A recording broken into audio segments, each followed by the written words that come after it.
말씀 시편 43편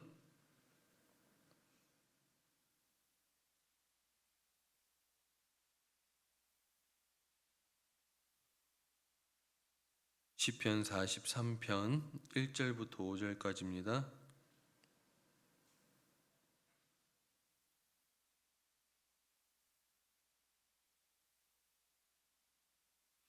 우리 한 절씩 교독하고 5절 같이 읽도록 하겠습니다. 시편 43편입니다. 제가 먼저 읽겠습니다. 하나님이여 나를 판단하시되 경건하지 아니한 나라에 대하여 내 송사를 변호하시며 간사하고 불의한 자에게서 나를 건지소서.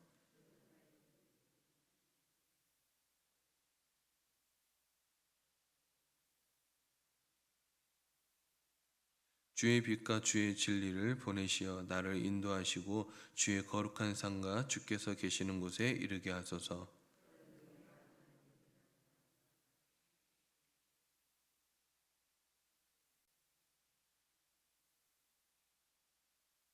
같이 읽겠습니다. 내 영혼아 내가 어찌하여 낙심하며 어찌하여 내 속에서 불안해하는가. 너는 하나님께 소망을 두라. 그가 나타나 도우심으로 말미암아 하나님을 여전히 찬송하리로다. 아멘. 오늘 본문의 시편은요, 저자가 아마 하나님의 성전을 떠나 있었던 것 같아요. 하나님의 성전을 떠나 있는 도중에 대적들로부터 이 압제를 당하고 핍박을 당하고 고난을 당하고 대적들로부터 환난을 당하는 그런 상황 가운데 있어요. 그러니까는 얼마나 힘들겠습니까? 이런 비통한 심정을 하나님께 호소하며 하나님의 성전, 하나님의 전, 하나님과 함께 있을 때가 좋았던 것 같습니다. 하나님을 떠나 있으니까는 저 너무너무 힘듭니다. 하나님 구원하여 주시옵소서, 돌아갈 수 있게 도와주시옵소서라고 호소하는 찬양의 시입니다. 자, 그렇다면 오늘 본문을 통해서 하나님이 우리에게 주시고자 하는 메시지가 무엇인지 한 가지로 살펴볼까 합니다. 그것은 바로 신앙의 이율배반적인 상황에 대하여 하나님을 신뢰함으로 극복해야 된다라는 거예요. 자, 2절 한번 보도록 하겠습니다. 2절.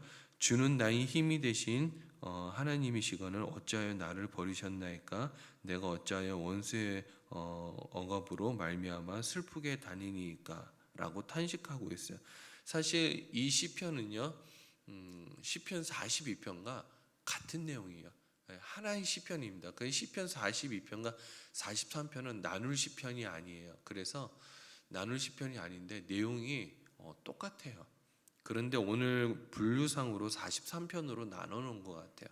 근데 42편 9절의 말씀과 오늘 본문 2절의 말씀이 내용이 비슷해요.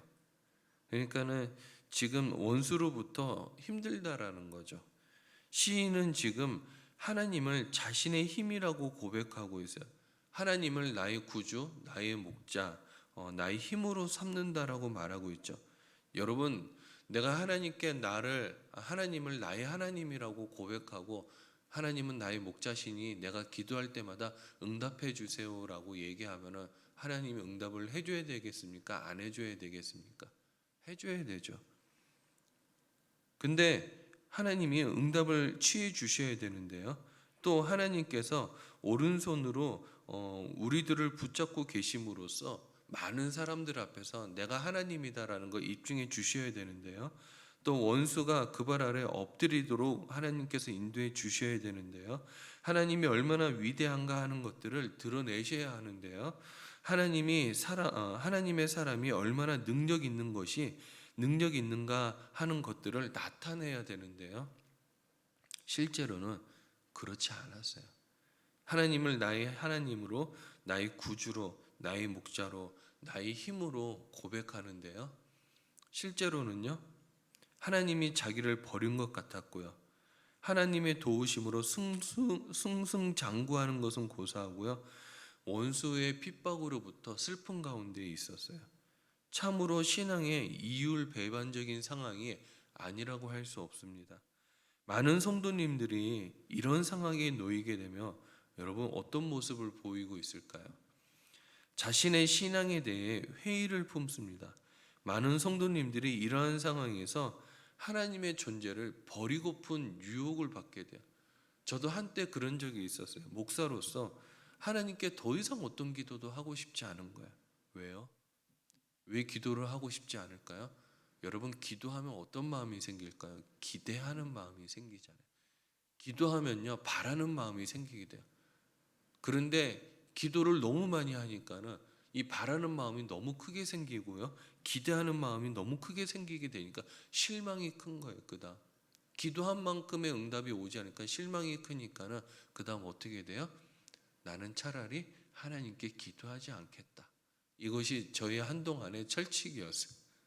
하나님과 힘겨루기를 하겠다라는 거죠.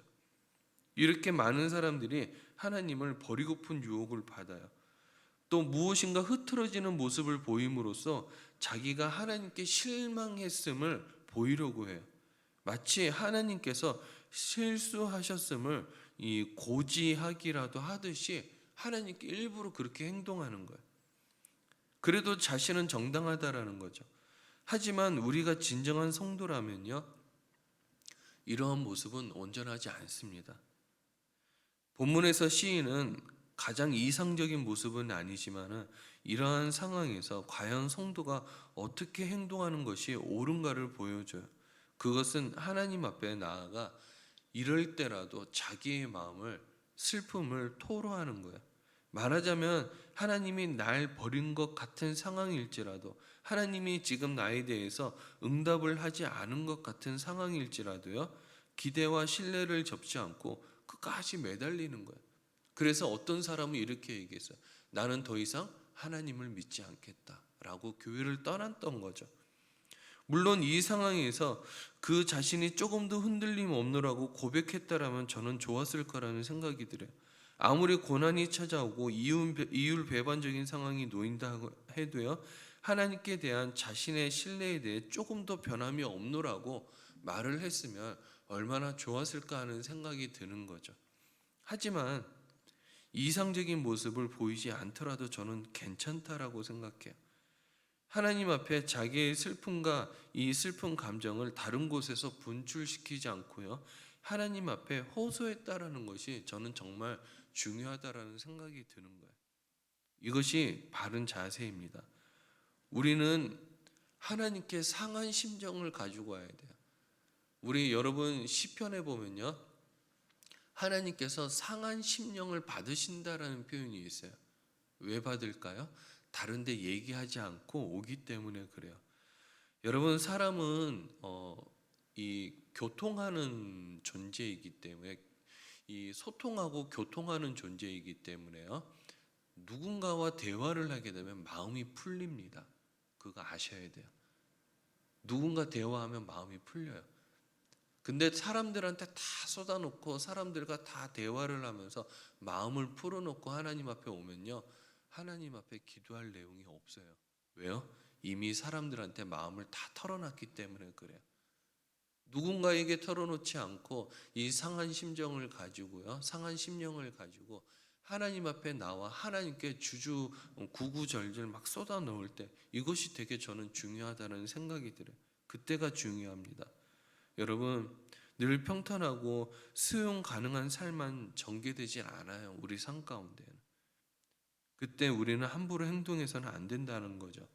여러분, 성급함은 금물입니다. 세상적인 방법으로 감정을 분출해서는 안 된다라는 거예요. 우리가 끝까지 매달릴 것은 하나님밖에 없다라는 거예요. 청년들의 문제가 그겁니다. 청년들은요, 소통이 되게 중요하다라는 생각을 해요. 그래서 교제를 되게 중요시 여깁니다. 그래서 대화도 많이 하고 커피숍에 앉아서 대화를 해요. 여러분, 커피숍에 가면요, 날이 가는 줄 모르고 청년들이 무슨 대화를 그렇게 많이 하는지, 저도 한때 그렇긴 했어요. 뭐 막창집에서 술은 안 먹고 4명이 들어가가지고 콜라 4병 시켜놓고 막창 4인분 시켜놓고 12시에 들어가서 새벽 4시까지 웃고 떠들고 놀기만 하고 더 이상 주문도 하지 않는데 주인이 얼마나 화가 나겠습니까? 쫓아내더라고요.